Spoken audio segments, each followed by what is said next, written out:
surgiu esse conceito de cultura política, né? O conceito de cultura política, ele nasce nas ciências políticas nos Estados Unidos, né? Esses dois autores, Gabriel Almonte, da Yale, e o Sidney Verba, que era da Harvard, né? Dois pesquisadores norte-americanos, e eles disseminam esse conceito que eles criaram, né, neste livro chamado Civic Culture, Political Attitudes and Democracy in Five Nations.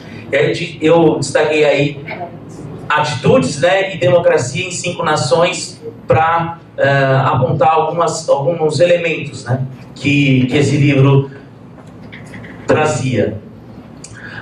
Então, o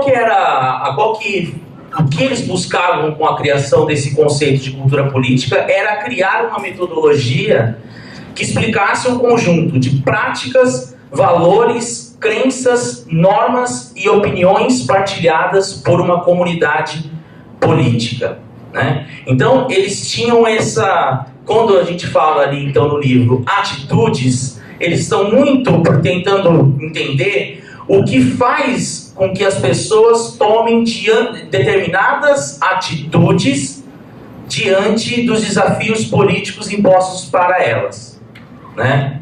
E aí, como é que eles vão fazer isso? Basicamente, como eles tinham uma tradição comportamentalista, eles vão fazer isso por meio de ferramentas de pesquisas qualitativas, né? Então,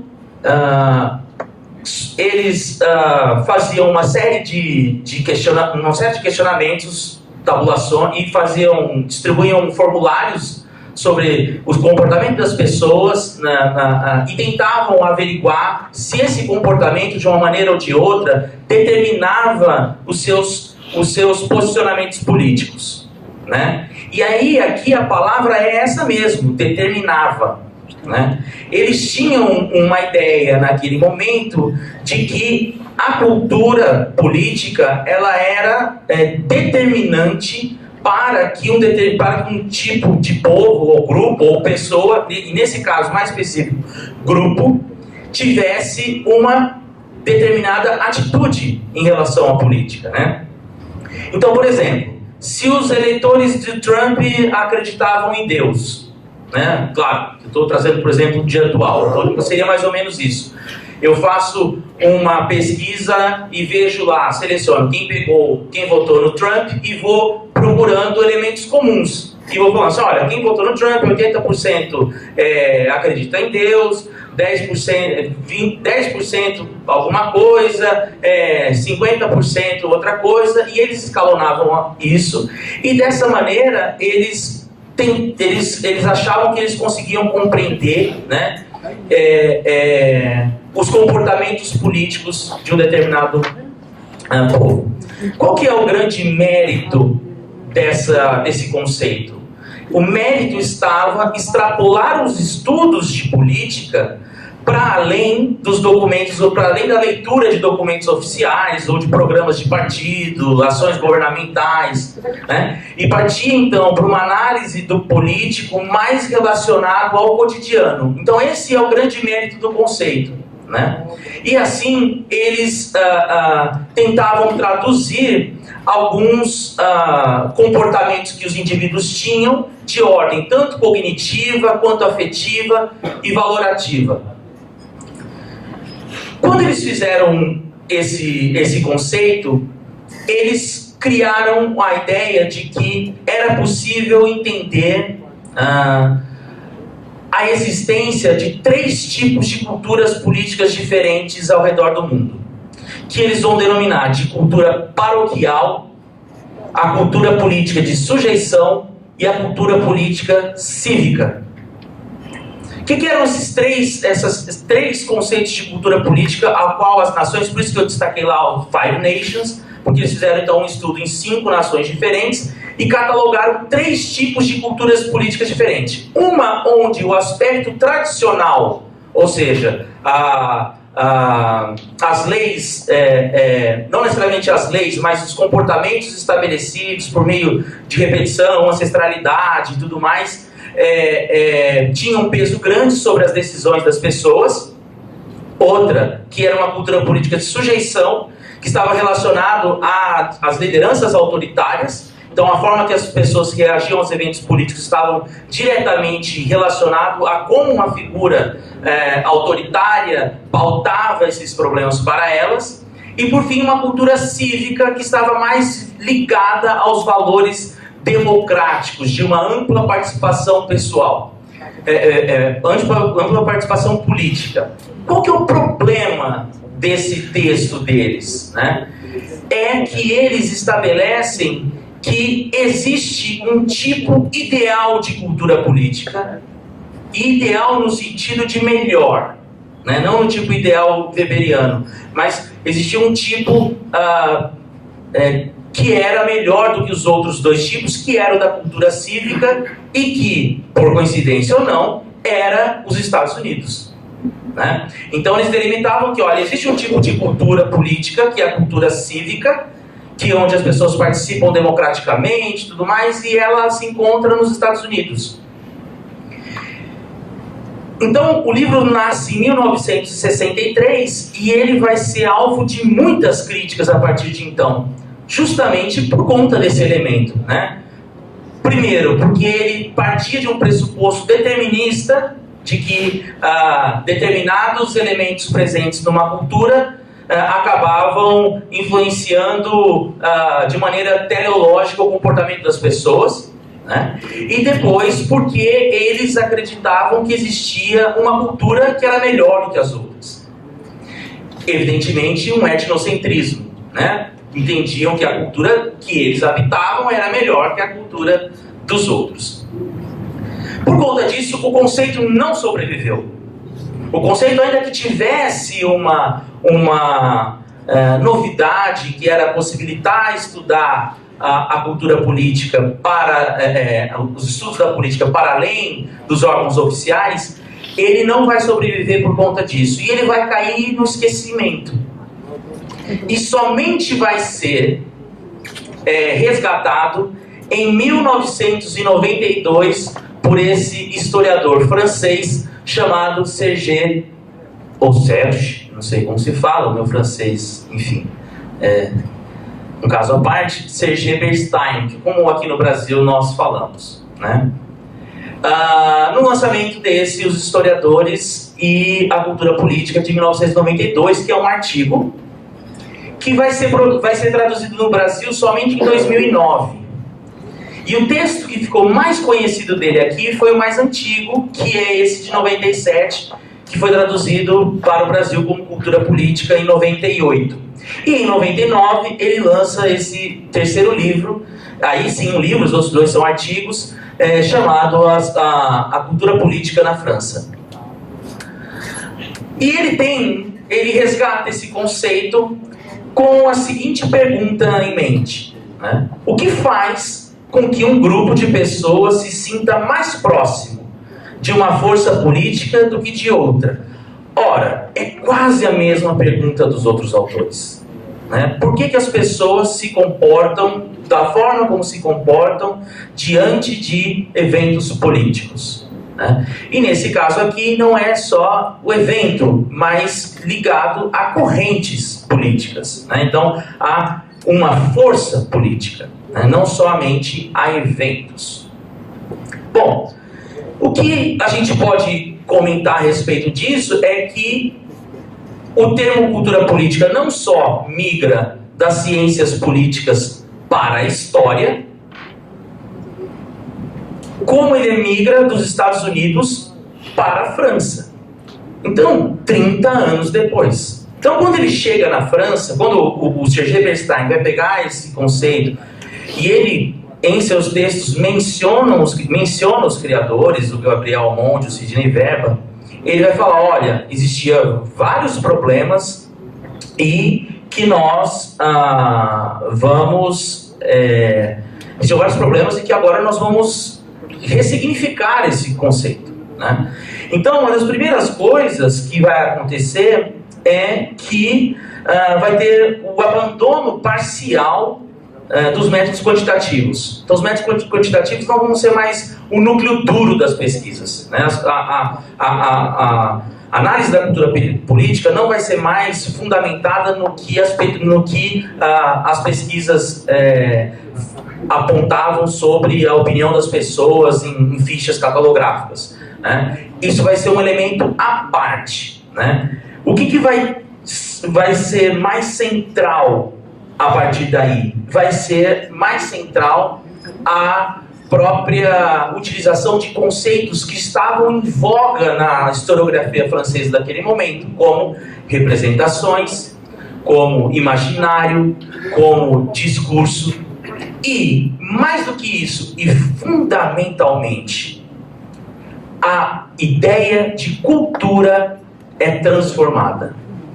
Se naquele momento, nos Estados Unidos, o sentido de cultura estava vinculado a uma ideia de civilização, nesse momento, o conceito de cultura vai ser aquele que veio sendo desenvolvido desde a década de 60, 70 pela antropologia, da qual a própria historiografia francesa, na década de 70, se aproximou, né? Nem todos são historiadores, mas nesse momento nós estamos vivendo o que nós historiadores chamamos de terceira geração dos Zanari, né? E essa terceira geração dos Zanari produziu um tipo de história que ela mesma chamava de etnohistória, ou história antropológica, digamos assim.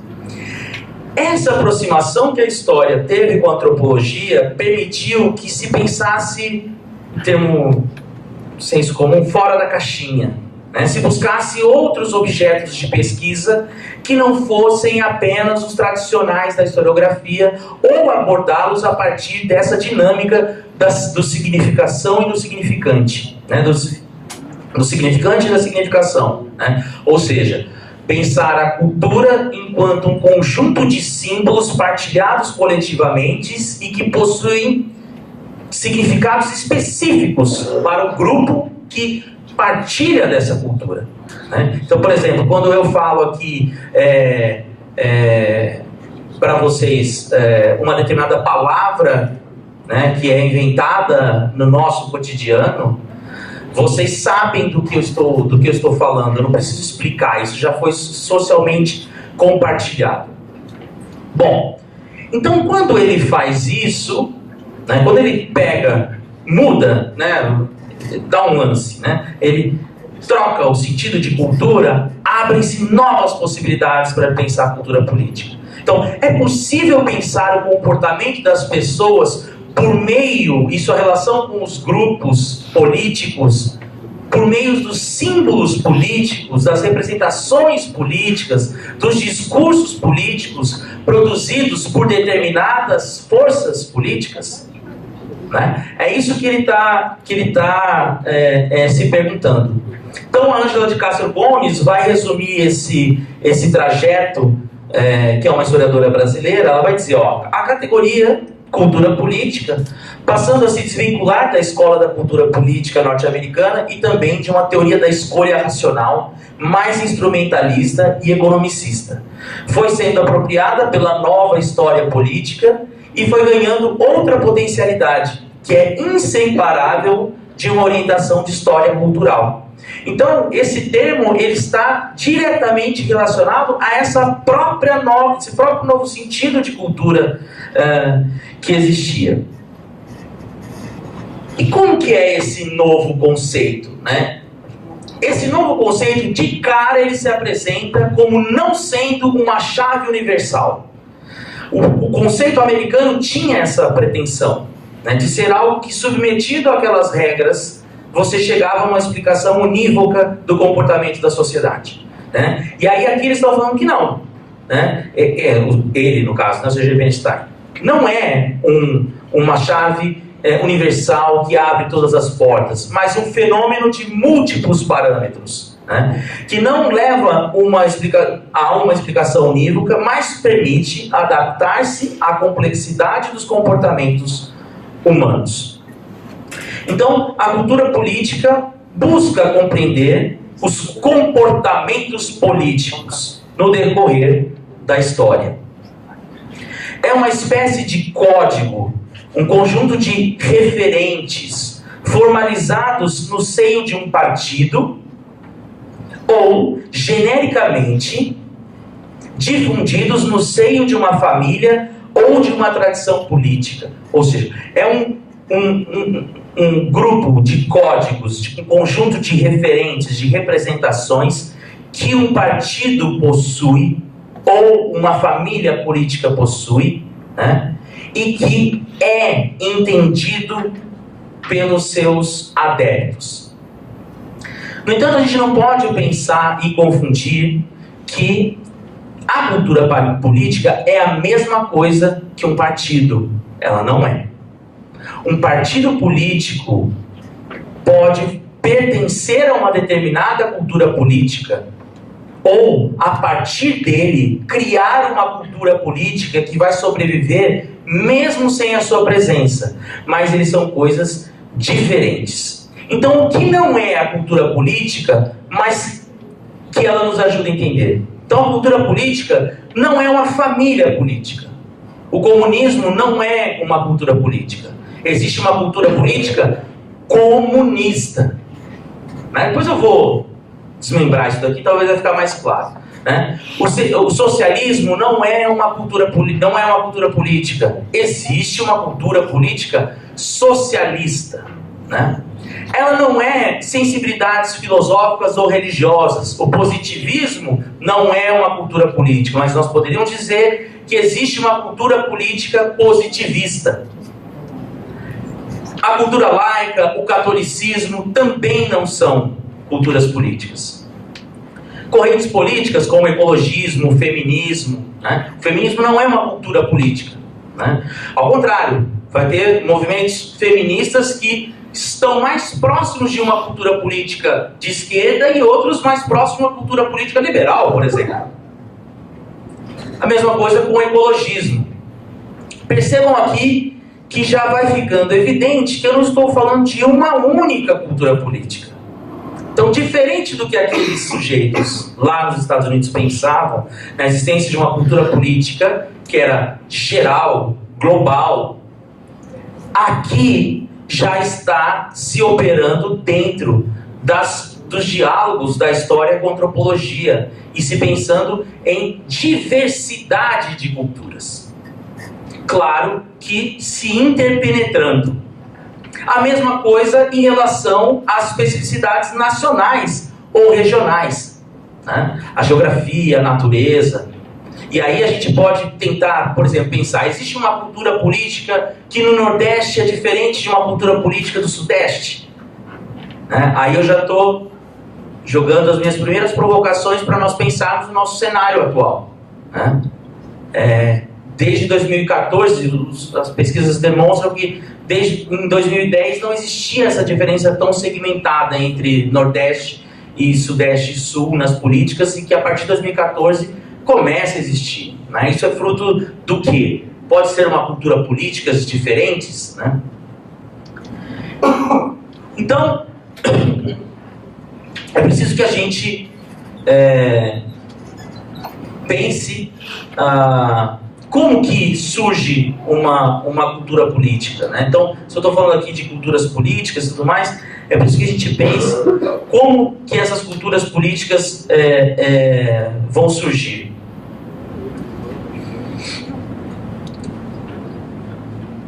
O nascimento de uma cultura política não é acidental. Ele ocorre como resposta dada a uma sociedade face aos grandes problemas.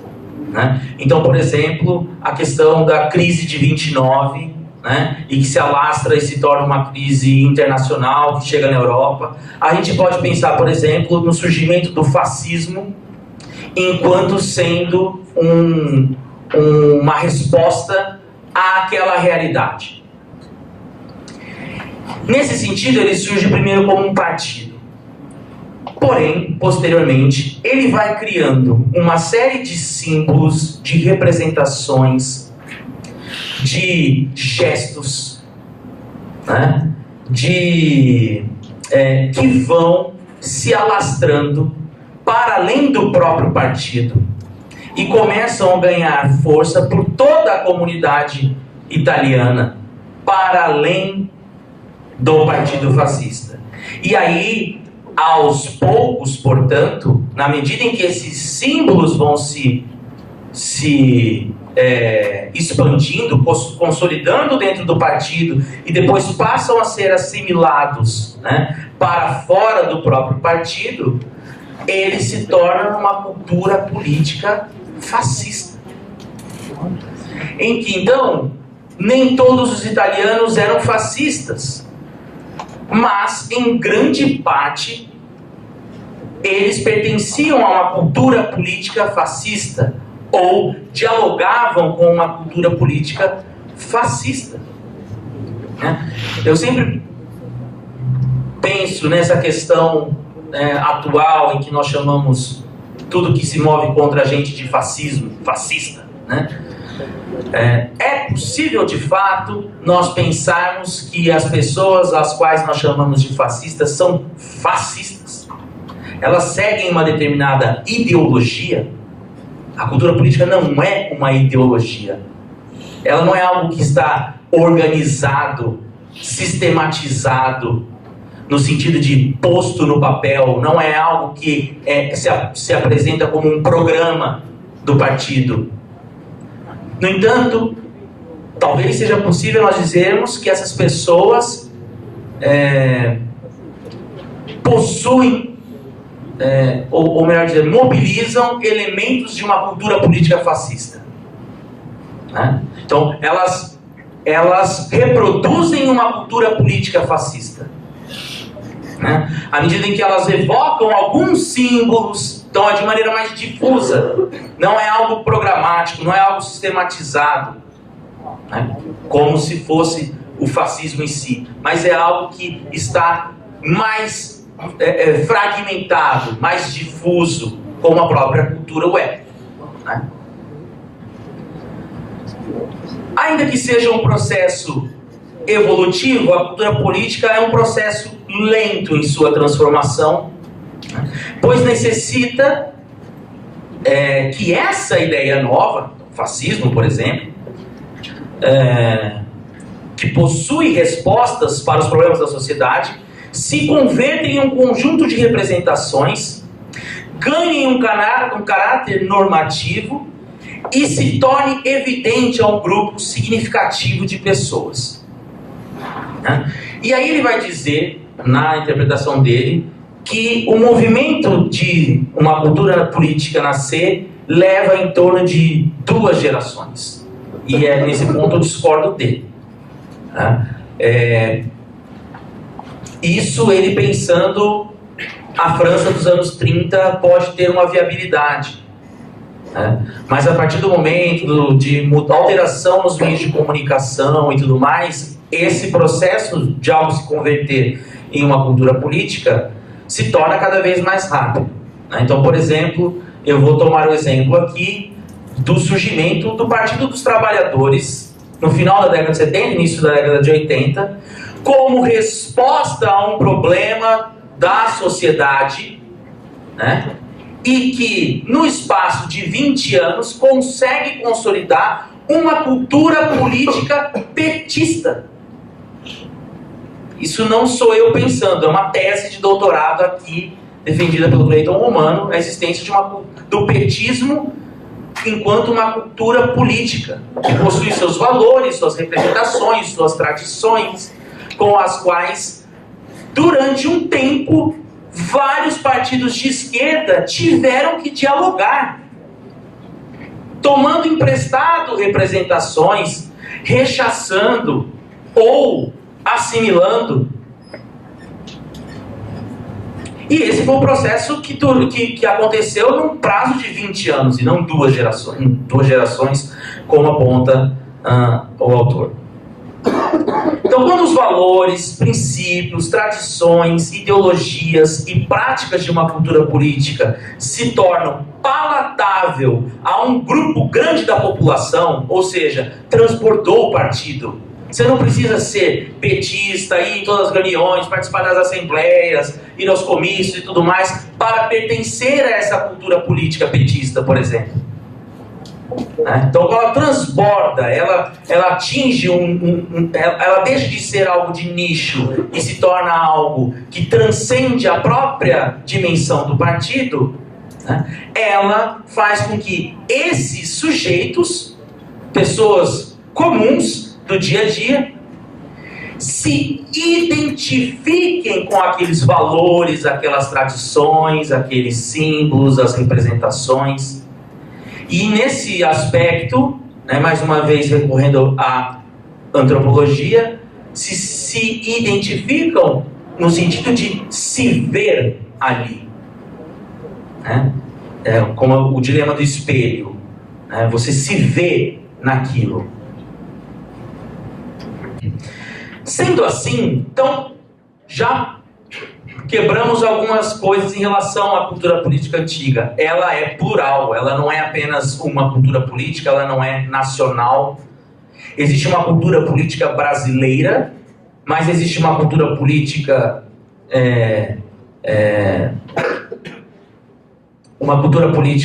sei lá, paulista, existe uma cultura política socialista dentro do Brasil, Isso são elementos, então, que a gente já pensa de maneira plural. Segunda coisa, ela é um fenômeno coletivo e individual. Essa dinâmica da identidade do sujeito que olha para um conjunto de representações e se identifica com aquilo, eu estou presumindo que a maneira como ele se relaciona com aquele símbolo muda de sujeito para sujeito. Certo? Então, como é que, então a nossa segunda pergunta, como é que se transmite uma cultura política?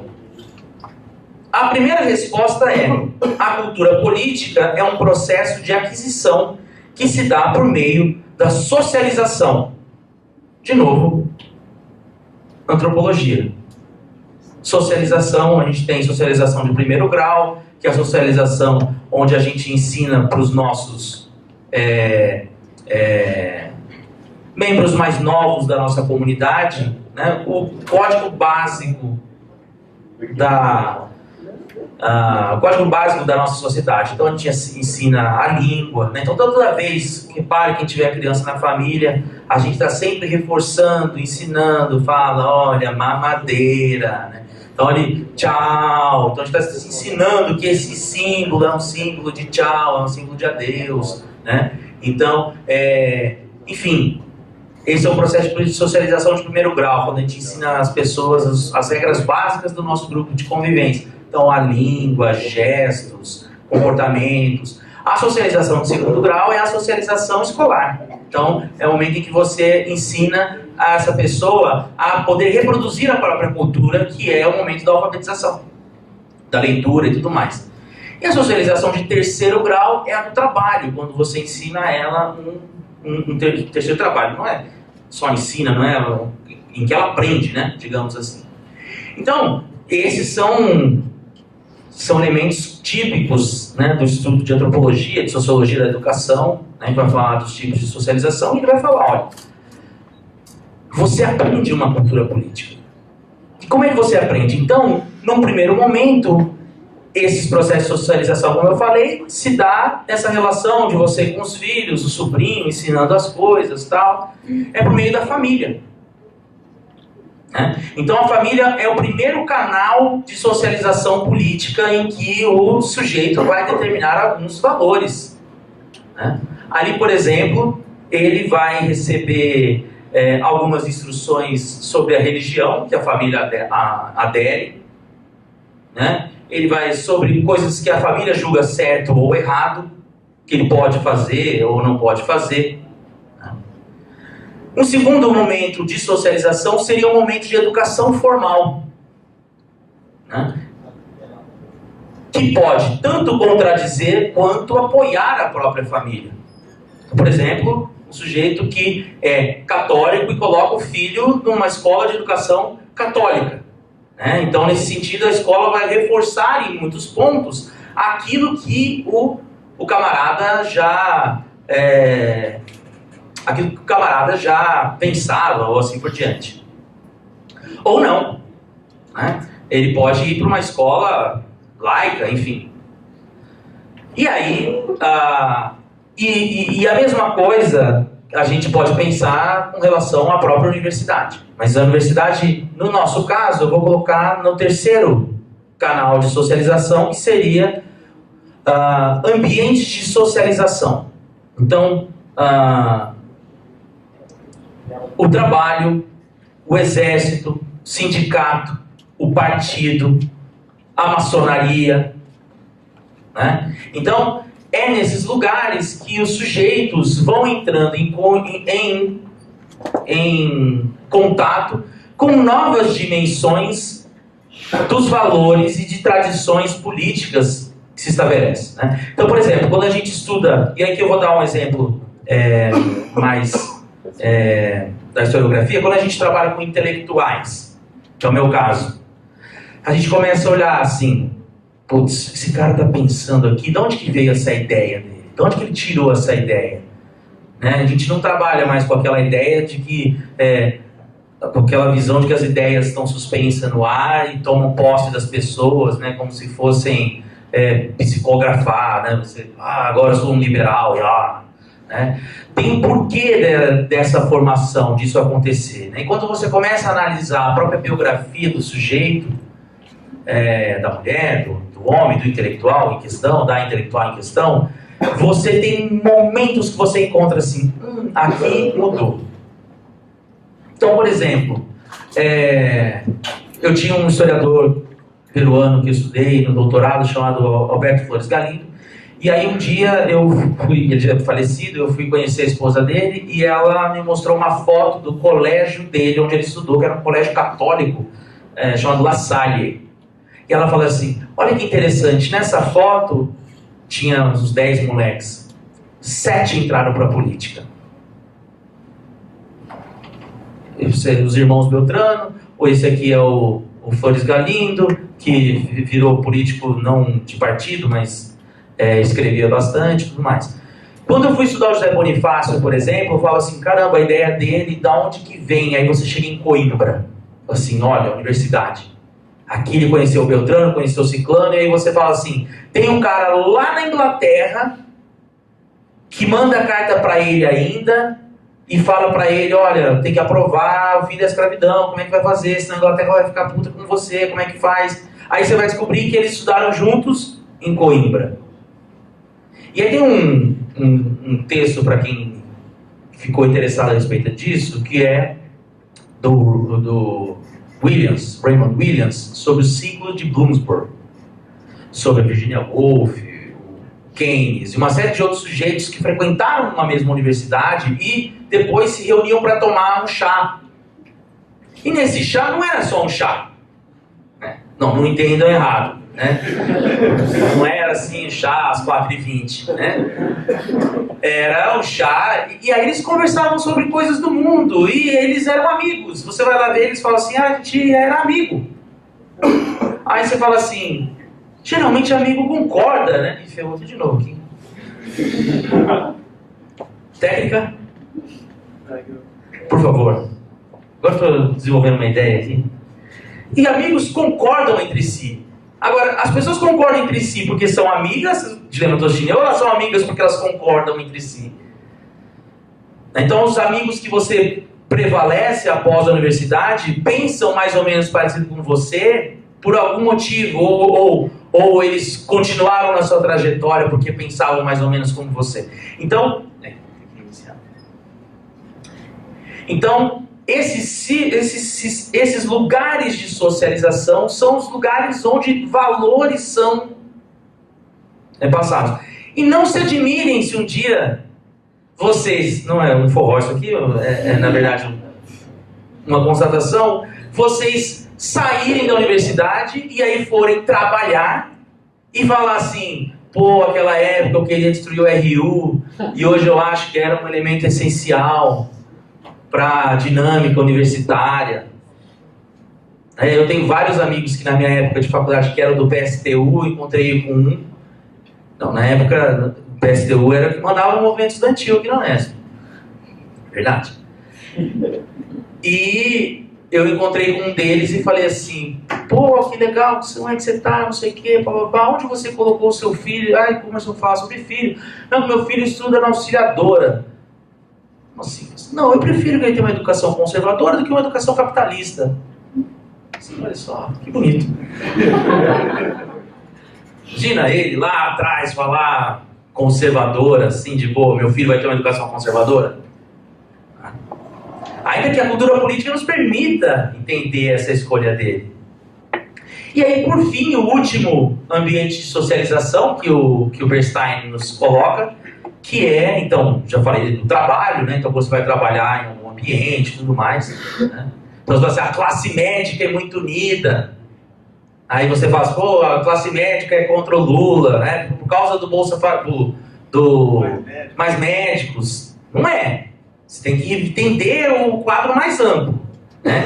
Desde da questão da educação, né? Da valores familiares e tudo mais. No entanto, e aí por fim, por último, é a mídia. E a mídia, de certa maneira, então, né, a mídia,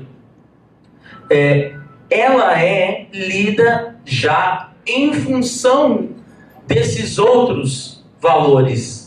Então você vai interpretar essa mídia já de acordo com esses valores. Então, se para você, Folha de São Paulo é a falha de São Paulo. Para o cara Olavete, ela é comunista. A foice de São Paulo. Né? O que leva a crer que de uma maneira ou outra parece que a Folha é um pouco isenta, porque se ela desagrada os dois lados, não que eu acho que ela seja, estou só... Eu acho que até acho que é bobeira a gente pensar em isenção de imprensa. Enfim, e para qualquer lado. Bom, então a leitura já se dá. Então, o que é muito legal... Opa, estava já entregando minha apresentação. Aqui, né? Então, a mídia. Então, a leitura da mídia já vai ser em função desses outros valores adquiridos, né? Então, o que é legal? Ela não é um fenômeno único, não é uma chave de interpretação que abre todas as portas. Ela é um fenômeno plural, ela é individual e coletivo, e ela não é determinista. Por quê? Porque as pessoas dialogam com esses valores. Elas formam as suas convicções políticas a partir desses valores e não por causa desses valores. Eu vou dar um exemplo aqui simples. Eu não sei, eu acho que eu esqueci de marcar o tempo. Eu não sei quanto tem de tempo. Eu tenho mais? Tenho mais 20. Pronto, agora estou de olho. Então, assim, ela não forma as suas convicções políticas por causa desses valores, mas porque ela está em diálogo com esses valores. Eu vou dar aqui um exemplo familiar, que na verdade são dois irmãos que são primos de consideração, né? Eu conheço os camaradas desde que eu chamo de primo. Os dois tiveram uma educação numa família católica, progressista, apesar de católica. Então, assim, mais vinculado aos ciclos da teologia da libertação e tudo mais. Os dois estudaram nas mesmas escolas. Os pais foram fundadores do Partido dos Trabalhadores do PT em Ribeirão. Então, faziam pizza para vender para o partido, andavam de Kombi vendendo as pizzas e tudo mais. Os moleques cresceram em torno disso. Um é professor de história, o outro é capitão da Polícia Militar do Estado de São Paulo.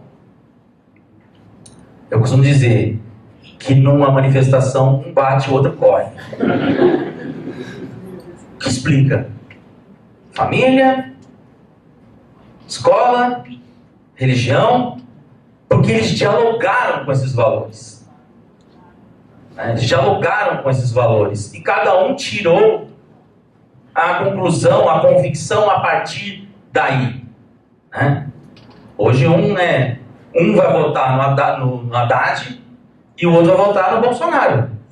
Eu fico imaginando o grupo da família deles lá, né? Eu tenho eles lá no grupo mais amplo, mas que gatinhos, bom dia e tal. Então, aí a gente então a gente pensa como essa cultura política, ela enfim, ela não é determinista. Ela ajuda a gente a entender as convicções políticas, mas as convicções políticas não são criadas por causa delas, mas em relação a elas. E aí um último grupo, uma última questão que a gente tem que falar sobre essa diferenciação, que há de novo nesse conceito, é que ele é um fenômeno evolutivo. Então ele nasce para dar respostas, como eu falei aqui, a determinados eventos que acontecem na sociedade, e aí eles se transformam em cultura política, se alastram, né? Seus símbolos, os seus gestos, né? Se alastram pela sociedade, se convertem numa cultura política, mas a partir do momento que eles param de dar respostas a essa demanda da sociedade, eles podem morrer. Então, uma cultura política pode deixar de existir. Assim como ela surge, ela pode deixar de existir. E às vezes, mesmo deixando de existir, lá no futuro, alguém pode ressignificá-la para tentar criar uma espécie de tradição, né? Buscando naqueles símbolos que ali estavam, valores que foram perdidos, por exemplo. E essa mutação pode tanto acontecer porque ela não consegue mais dar resposta à sociedade, quanto porque ela passa a ser influenciada por uma nova cultura política, que passa a dar. Então pensa assim, se no início do final da década de 70, a cultura política socialista foi algo fundamental para a formação do Partido dos Trabalhadores, ao final de 20 anos, a cultura política petista que vai influenciar essa cultura política socialista, né? E assim, quando eu falo vai influenciar, não é assim, então quer dizer que a cultura política socialista virou a mesma coisa que essa cultura política petista. Não, que de uma forma ou de outra ela responde a isso, a esses valores, essas tradições. Pode ser para negar, por exemplo. Né? Um exemplo disso é o sandinismo. O sandinismo na Nicarágua virou uma cultura política e hoje os caras que querem tirar o Daniel Ortega do poder, que se diz que é do Partido Sandinista da Nicarágua, são sandinistas. Por quê? Defendem os valores e as tradições da cultura política, não é nem uma cultura política, mas do sandinismo verdadeiro que o Daniel Ortega teria traído. Mas eles estão dialogando no mesmo eixo. Tem um aluno de doutorado meu que defendeu recentemente, e ele defende essa ideia. O sandinismo já não é um fenômeno, é uma cultura política na Nicarágua. E para você ganhar a eleição, portanto, você tem que mobilizar essas representações, esses elementos que pertencem a essa cultura política sandinista. Em certo momento, o PSDB, no auge do governo Lula, teve que mobilizar elementos da própria cultura petista para conseguir dialogar com as pessoas e tentar fazer voto. Privatização. Não! Nós não vamos privatizar. São privatistas sim. Não, aí tem que ficar lá se explicando. Ou seja, estão ali tentando falar de um jeito que essa cultura, com os significados que essa cultura política estabeleceu. Né? E aí, para que serve, então, a cultura política? Ela serve para compreender as motivações que levam uma pessoa a este ou aquele comportamento político, conforme eu já falei reiteradas vezes, né? O autor, no primeiro texto dele, de 92, ele vai falar por que alguém vota em quem vota. Então, a cultura política adquirida pelo homem adulto se converte em núcleo duro que informa a ele sobre as escolhas que ele vai fazer a partir dessa visão de mundo adquirida.